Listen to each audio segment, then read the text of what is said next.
welcome to Movies, Films, and Flicks. I am Mark Hoffmeyer, and joining me is a man who just lost his spot on FSU's traveling swim team. It's David Cross. Hey, Mark. I am so excited to take a bite out of this film. Oh, man. Jeez Louise. I mean, there's a lot to chew on.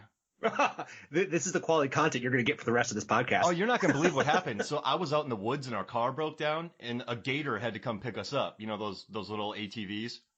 Yeah. Oh, yeah. Man. And so it was kind of interesting earlier. Megan and I, we were making dinner, and we put some stuff in the crock pot. What shoes are you wearing right now? Oh, yeah, I'm wearing some Crocs. It's funny you asked that. Okay. And I have a Lacoste shirt on with an alligator logo. Now I gotta say, I've been watching. All right, I've been watching this movie so much. My wife Megan, who's on the podcast a lot, and she and I went and watched this movie, and we loved every second of it. She's watched everything with me, and she goes, "Mark, I think you love this movie too much because whenever people try to say something bad about it, I'm like, you're stupid." So I'm a 37-year-old man. Adam Clement, who's on this podcast is a lot. The other day, he's like, I wish there was more gore. I was like, dude, this is a perfect movie. Be quiet. Obviously in jest, but she's like, you love this movie too much. So I feel like this is my next Deep Blue Sea, I would say. Well, I think there's a couple of things to say there. I don't think you love this too much. Don't let anyone ever tell you don't love or you love a movie too much because it's great to be a fan of something. Yeah. You know, it's okay. If you love this movie, you love this movie. It does say something that your two favorite movies apparently are creature features. An alligator and a shark. I was thinking about this the other day, and I've always been obsessed with sharks. And I think creature features are my favorite films. I really do.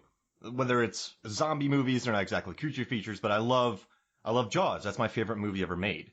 I love Deep Blue Sea. I love Jaws. So my favorite, this is my joke. My favorite film is Jaws. My favorite movie is Deep Blue Sea. And my favorite flick is Jaws: The Revenge. All shark pictures. And I love creature features, man. The Descent is one of my top 2 horror films ever made. I love Alien. I just love anything with creatures in them. And this movie, I think, I grew up in Florida on the West Coast. I was in a no-name storm. My dad's trailer got flooded. Like completely, like car got underwater. You had to get picked up by a boat. Like they call it the no-name storm because it came out of nowhere. I canoed everywhere with alligators. Some huge ones went underneath my canoe. So watching this movie, even though some people made jokes about, there's no basements in Florida. It's a crawl space. It's an unconventional crawl space, but it's a crawl space. They happen. So just being in Florida, being in this kind of swampy area, I grew up on the West Coast right next to the Gulf. With all the springs and lakes and ponds and gators everywhere. So, I don't know, man. This movie, I love it. I went to Florida State, though, and the main character in this, Haley, she's a gator, which is brilliant. Like, if she was a Seminole and she was in a gator movie, I'd be like, I like the restraint, but I like that UF gator is being attacked by gators. So we should just let the audience know I also went to Florida State, yep. So we have 2 gators. But unlike you, I grew up in the Midwest. Two Knolls. Two Knolls. Excuse me. But I identify as a Buckeye. I have my undergraduate from Ohio State. So while I graduated from FSU, I don't really consider myself an alumni. Well, I mean, you're a Buckeye. That's good. Yeah, good football team.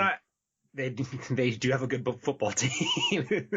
But what I was getting at is like I watched this film with my friend who grew up in Florida, also went to FSU, and he described it as the most Florida movie he had ever seen in his life. And it's about a hurricane. There are gators in there. The wardrobe is extremely Florida. Perfect. And if anyone didn't catch it, the main character, I believe her name's Haley, is wearing a hoodie and guess Florida what? And sandals. Yes. Yeah, that is the perfect Florida weather because you're freezing out inside and it's really hot outside. They really nailed the look of this movie. So they went down to St. Petersburg where I moved later on to go my first year of college, and I also worked out there and whatever. But they went and shot a bunch of plates to use, and then they filmed this movie in Belgrade, Siberia. But they only had 8 digital palm trees in this movie that they manipulated. So they had 8 palm trees that they inserted everywhere, and they could do different things. I thought they were real palm trees. Yeah, so I wasn't paying attention. So they built this entire set, right, in a soundstage in Belgrade, Siberia. So this movie, everything was shot inside of just blue screen a stage. The gas station, all that was a giant stage, and then they had several small stages that they would flood with water. So I wanted to give you a surprise. How much do you think this movie cost to make? Oh, that's such a difficult question to ask. I hope it blows your mind. I was going to say yeah, what? $10 million. Oh, well, 13.5. So, but watching this movie, it looks like a $50 million movie. Yes, it does not. It looks very good. It does not look like, in the hands of Alejandra Aja, which we'll just call Alex from now on. I love this director. He learned a lot from Piranha, which was shot all on location. And if you look, we recorded a podcast about it, and there's a 90-minute doc on Vimeo about it, about the making of Piranha 3D. And he couldn't anchor in this pond, like this lake, and it bordered on 4 separate states and areas, and like a Native American reservation. So there's 4 separate laws, and the scorching heat, and they had to build an actual lake for Piranha 3D. So this time he's like, I'm not doing that. So they just built it all in Siberia, and he brought in his longtime cinematographer, Maxine Alejandre, this great production designer named, Alan Gilmore. You know, it's funny, I was looking at Carla Gugino from Our Son-in-Law. I wrote my notes close to each other. I'm like, Carla Gugino did the production design of this? But Alan Gilmore, but 13.5 million, man. This movie, it made 91.5 million worldwide. This was a big smash. And you know what's interesting? I was reading Cinema Blend. They predict movies' tomato meter scores. You're like, yeah, it's going to be like 30%. Crocodile movies, alligator movies, I apologize, suck. Like, this won't be good. And they'll be like his other movies. This is an 83%er. This is... That's because it's a great movie. Yeah, exactly. And I think that's part of the reason why 2019 had such a good year for horror, is the alligator movies were good. The prequel movies were good. The sequels were good. The originals were good. It was just a great year for horror, and I think this movie is going to attract a big audience. And I think Tarantino has a big reason for that, too, because he said in early November that this was his favorite movie of 2019. He did? Yeah, and like from a storytelling, I mean, this movie, it's contained, but there's some really funny twists. Like, they get on a boat, and they get shot back into the house that they just escaped. Like, there's some really great gags in this film, and everything is kind of a nice ABC structure, which I really appreciate. And I could just talk. Sorry, David, you gotta shut me up sometimes, because I think I could probably talk for like 2 hours about this movie.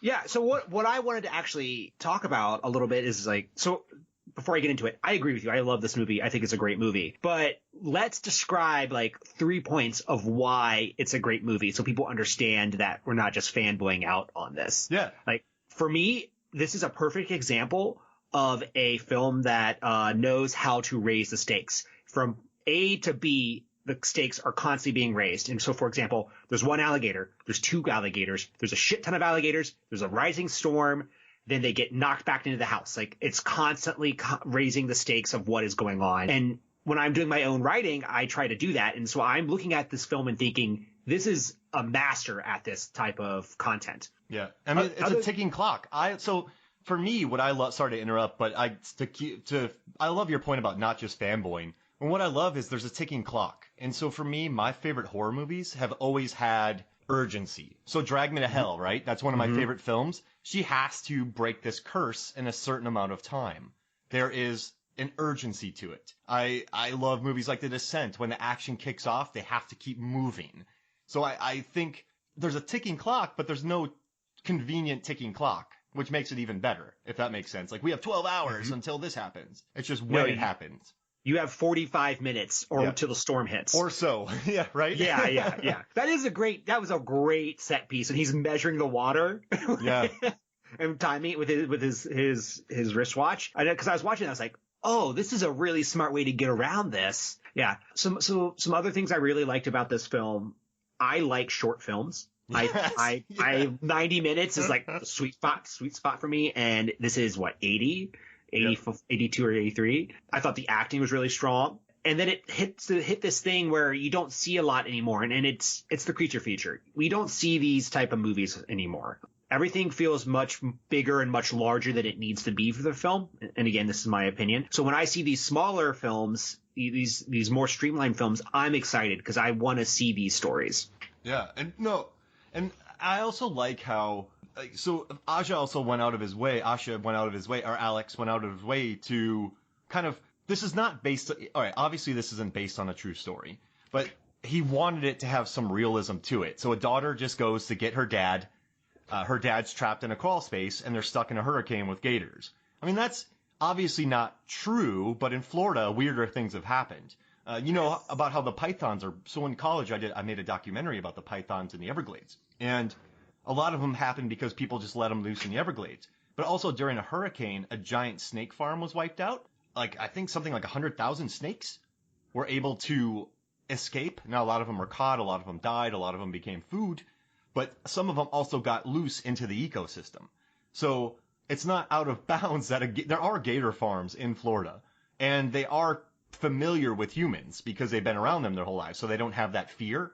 So while it's not plausible, it's plausible, if that makes sense, right? Like, it's plausible just enough. Yes. Right? Yes. Right? It's like the 51% plausible. There it goes. But yeah, but you're kind of like, I see it, if that makes sense. Like, I get it. Yeah. Do you think this film could have been made in any other part of the country, or this concept could have been used in any other part of the country? Okay, just any other kind of animal?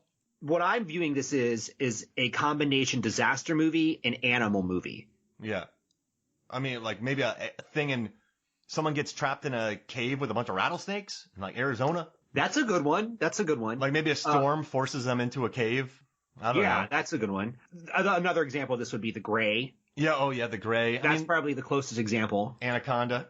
Yeah, but what I was doing when I was researching this, I kind of got into this mode of thinking of what would this be if it was in the Midwest? What would this be in the West? So I created at least two scenarios that I think would work. Oh, I want to hear it. All right, so in the Midwest, you would have a bobcat tornado, and you would call it Shriek. Like, are they in the tornado, or the tornado knocks something over and the bobcats are coming after you? I think, in my mind, in my head canon, it's about someone trapped in their garage during a tornado with a crazy bobcat. Well, think about this, right? There's someone who they see these bobcats and they don't want them to die, so they bring them into their they somehow get them into this barn, but then they're locked in there with them, and the bobcats are bobcats, so they just attack. That'd be an interesting thing. Like, they try to be nice and let them live, but they're animals. They're gonna try to eat you. That's really good. That's good, yeah. And the other one was the West, and so that was earthquakes plus a bear, and the name of this movie would be called Roar. Oh, well, you know what? There are some really good hiking movies, but there haven't been earthquakes. You're right. There is a really good bear movie, or it was when I was younger, and maybe you've heard of it. It's called The Edge. Oh, yeah, The Edge. Love it. With Anthony Hopkins and Alec Baldwin. Yeah. Have you watched Backcountry? No, I don't even know what that is. Oh, it's a solid bear flick, man. It's on Netflix. Okay. Yeah, but that's what I kept thinking about, is that I kept thinking about these animals and these scenarios, and they're interesting, but to me, the most interesting of those is the gator in Florida in the tight confined space, because there's something more scary about a reptile to me than a bobcat or a bear. And the thing is, so Alex never wanted to make another movie in water after Piranha, but then he heard the log line of this and he went, wow. He's like, I'm doing it. And then he got back in the water. He's like, I'm stupid. But he's like, I would never turn, because, all right, there have been some very easy pitches in this world. But just imagine if you have a tight script. You and I are writers, right? You and I are Michael and Sean Rasmussen, and we have some cred behind us, and we go to Sam Raimi, who produced this, and we say, hurricane, alligators, house, father-daughter. That could get you 15 million easy, I would assume. That's such a tight pitch. Basically did. Yeah. I was reading about how they constructed the script, and they said they did it over about 6 months, and that when they sent it off to their agent, they're like, well, here comes a bunch of notes, and they got it back with nothing. It was just like, all right, this is great, let's send it off. That's amazing. I know, it's crazy. It never happens. Man, yeah, they're not gonna be alligators anymore.